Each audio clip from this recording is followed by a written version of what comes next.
Confession d'un rescapé des crises d'angoisse. Dans cette vidéo, je vais vous parler des 3 seules clés qui m'ont permis, moi, aujourd'hui, de me considérer comme étant un rescapé, un survivant des crises d'angoisse, après 14 ans de galère, où j'ai vécu vraiment l'enfer avec les crises d'angoisse. Je vous en parle dans cette vidéo. A tout de suite.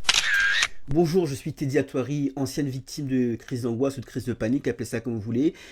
J'estime que je suis un rescapé des crises d'angoisse parce que aujourd'hui, il m'arrive encore d'avoir quelques crises, c'est des séquelles de crise, mais globalement, je n'ai plus peur. Je n'ai plus peur qu'une crise me prenne par surprise, me prenne n'importe où, n'importe quand.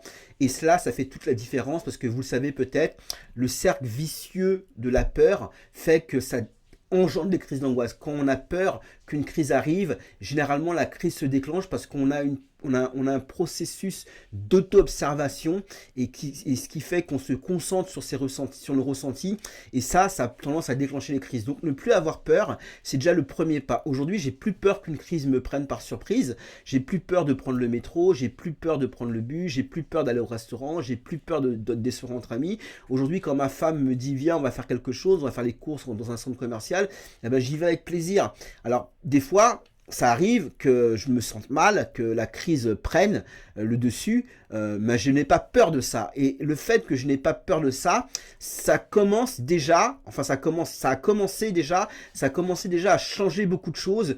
Le fait de ne pas vivre dans la peur qu'une crise me fauche en deux, me scinde en deux, comme ça m'arrivait, ça change beaucoup de choses. Alors il y a 3 choses que j'ai apprises moi depuis 2008. J'ai fait ma première crise en 2008.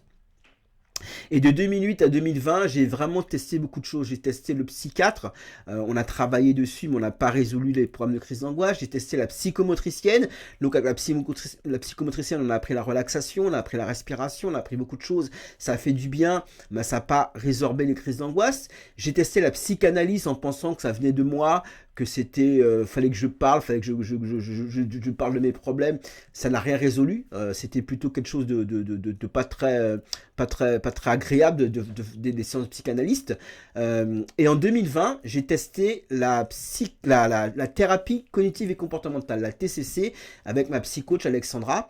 Et c'est là que tout a démarré. Avec la TCC, c'était en septembre 2020. C'est vraiment là que tout a commencé à changer pour moi avec les 3 clés dont je vais vous parler.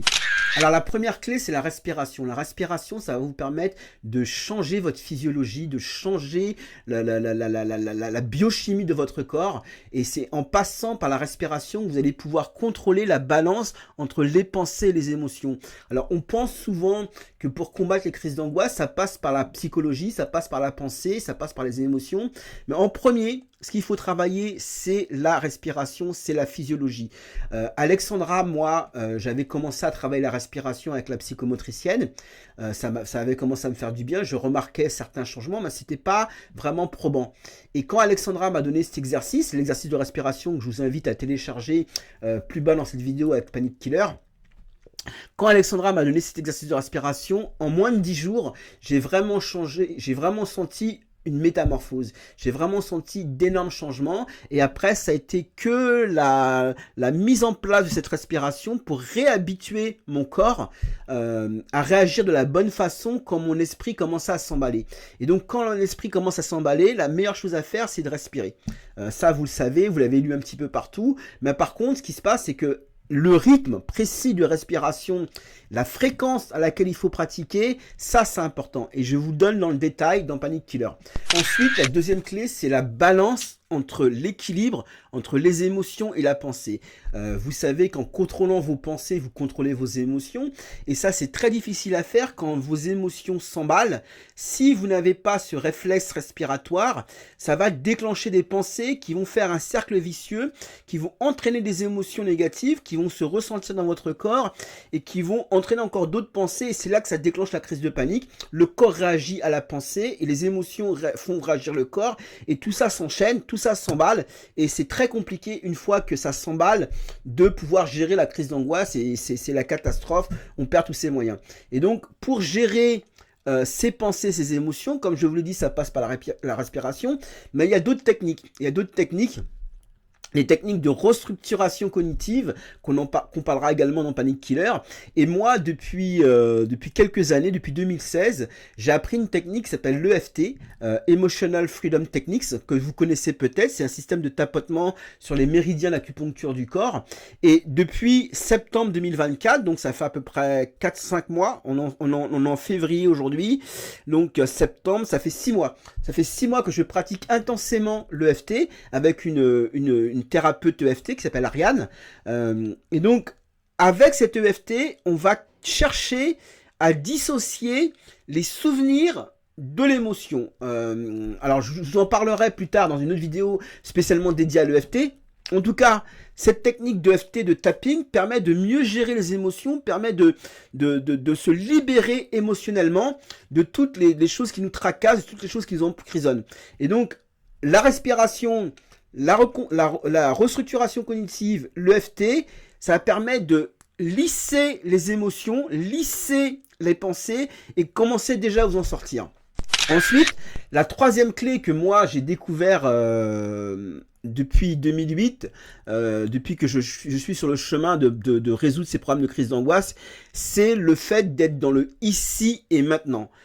Ici et maintenant, vous avez peut-être lu le livre, ou vous avez peut-être déjà entendu parler du livre de Eckhart Tolle, le pouvoir du moment présent, je crois que ça s'appelle, ou la puissance du moment présent. Enfin bref, c'est un livre que j'ai écouté plusieurs fois.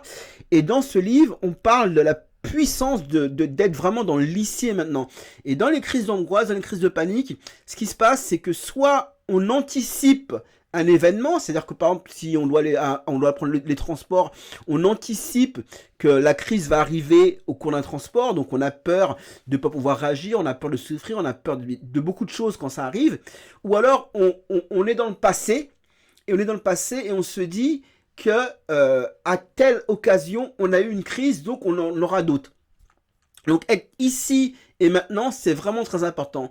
Et pour être dans le ici et maintenant, si vous connaissez le livre d'Eckhart Tolle, vous voyez de quoi je parle.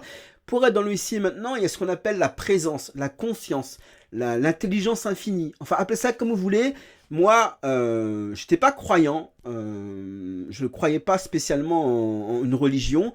Mais par contre, depuis 2008, d'après toutes les études, tous les livres que j'ai lus sur la spiritualité, sur le développement personnel, sur la sophrologie, sur l'auto-hypnose, tout ça, et je vous en parlerai, je vous apporterai des preuves de tout ça. Là, c'est la première vidéo de la chaîne, donc on verra ça plus tard. Tout ça me prouve en tout cas, ou me fait croire qu'il y a une espèce de conscience dans l'univers. Moi, je l'appelle ça la substance créatrice, que j'ai pris dans le livre qui s'appelle la science de la richesse en 17 leçons. Donc à l'époque, un de mes gros objectifs, c'était de devenir riche. Maintenant, ça s'est passé, c'est oublié. Maintenant, mon objectif, c'est vraiment d'être calme et serein la plupart du temps. Et la richesse en découlera. En tout cas, dans la science de la richesse en 17 leçons, on parle de substance créatrice qui est l'unité de toute la vie. Et appelez ça comme vous voulez, appelez ça l'univers, appelez ça la nature, appelez ça la conscience supérieure, appelez ça le moi profond, appelez ça comme vous voulez. Mais en tout cas, cette notion de spiritualité, je ne parle pas de religion, hein. Attention, je ne parle pas de religion, je parle de spiritualité. Cette notion de spiritualité, de comprendre qu'il y a une conscience dans la vie, qu'il y a quelque chose de plus, de supérieur à nous, est vraiment très importante dans la résolution de mes crises. Alors peut-être que vous, ça ne vous concerne pas. En tout cas, moi, les 3 clés que j'ai appris, qui m'ont permis aujourd'hui de ne plus avoir peur qu'une crise me prenne par surprise. Et ça, je le répète, ne plus avoir peur, c'est le début de la guérison. Moi, j'ai eu les crises de 2008 à 2020. Donc mon corps, mais mon cerveau, mes cellules, mon ADN a été habitué à réagir d'une certaine façon dans certaines situations. Certaines situations où mon corps s'emballait, mes pensées s'emballaient, je réagissais, je prenais une autoroute pour avoir les crises d'angoisse, j'étais complètement scindé en deux, je perdais la notion de mon bras droit, de mon bras gauche, j'avais des palpitations, des sudations, j'avais envie d'aller aux toilettes, enfin bon, c'était l'enfer. Et le fait de ne plus avoir peur de ça, c'est le début de la guérison, parce que j'ai plus peur. je peux faire beaucoup de choses et plus je fais de choses, moins ça arrive et moins ça arrive, moins j'ai peur et moins j'ai peur, plus je fais des choses. Vous voyez le cercle vicieux? Et donc le cercle vicieux, dans le cas contraire, c'est quoi? C'est qu'on se dit qu'on a le phénomène d'évitement. Ça veut dire quoi? Ça veut dire qu'on a peur de faire quelque chose, donc on ne le fait pas. Et moins on fait de choses, plus on a peur. Moins on fait de choses, plus on a peur. Et moins on fait de choses, plus on s'enferme dans sa propre prison. Dans sa propre prison qui est aussi agréable qu'une prison turque en fait. On vit dans une zone de confort vraiment très réduite. Et donc ne plus avoir peur, c'est le début de ma guérison. Ça fait 2 ans que j'ai plus peur. Et là, aujourd'hui, ce qui se passe, c'est que je dois réhabituer mon corps, je dois muscler mon corps à changer les circuits neuronaux, à changer les habitudes. C'est vraiment corporel. Quand j'ai une crise, et ça arrive, je ne panique plus. Je me pose, je respire, je fais tout un tas d'exercices qui me permettent de mieux me sentir, de faire disparaître la crise. Alors des fois la crise elle disparaît en quelques minutes, en 2-3 minutes ça part, des fois ça prend 10 minutes, des fois ça prend un quart d'heure, enfin qu'importe. Moi aujourd'hui je m'inquiète plus de ça, je m'inquiète plus, je panique plus, j'angoisse plus. Quand ça arrive je me dis simplement ah ben je suis fatigué, voilà, je me dis je suis fatigué, je dis plus que j'ai une crise d'angoisse, je dis je suis fatigué. Quand je suis avec mes amis au resto ou en soirée, quand ça va pas, je me pose dans le canapé, je me dis voilà je suis fatigué, je dis plus que j'ai une crise d'angoisse, je dis je suis fatigué, j'ai besoin de me reposer, j'ai besoin de me calmer, j'ai besoin de me focaliser sur les exercices. Et donc, les 3 clés que je vous ai données, la respiration, l'équilibre entre les pensées, les émotions et d'avoir la croyance, d'avoir la foi qu'on peut s'en sortir, qu'on peut guérir, c'est vraiment les 3 clés qu'il faut travailler. Et c'est sur ces 3 clés-là que je vais vous inviter à me suivre avec rescapé.fr et la chaîne Rescapé.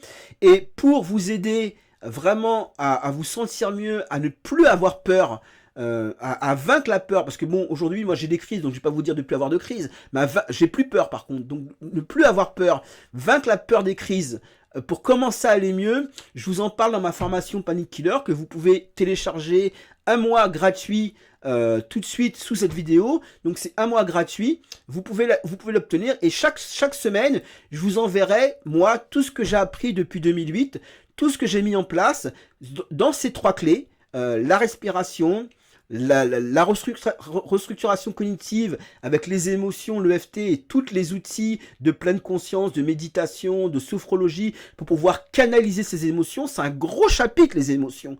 Je ne sais pas si vous le savez, mais les émotions, c'est un énorme chapitre. Et enfin, on parlera également de ma croyance, de mes croyances, de ma croyance ou de mes certitudes par rapport à la substance créatrice. Appelez ça comme vous voulez, une fois de plus. L'important, c'est que vous sachiez qu'il y a une conscience dans cet univers, que ce soit en mécanique quantique, que ce soit en physique quantique, que ce soit en vibration, en loi d'attraction. Appelez ça comme vous voulez. En tout cas, ça m'a aidé moi. Je ne sais pas si vous serez partant pour ça. En tout cas, moi, ça m'a aidé à pouvoir combattre les crises d'angoisse. Voilà. Donc vous pouvez télécharger le premier mois de Panic Killer où je vous donne les exercices de respiration, où je vous donne un exercice pour pouvoir combattre la peur, diviser la peur par 2 en moins de 90 jours, où je vous donne aussi des exercices d'EFT, tout ça gratuitement pendant 1 mois, et ensuite vous avez un paiement à 37 € par mois pour pouvoir continuer à me suivre pour combattre la peur des crises d'angoisse, pour combattre la peur qu'une crise vous arrive et pour commencer à vous en sortir. Voilà. Bah écoutez, je vous remercie. Je vous souhaite une bonne fin de journée. Au revoir. Ciao, ciao.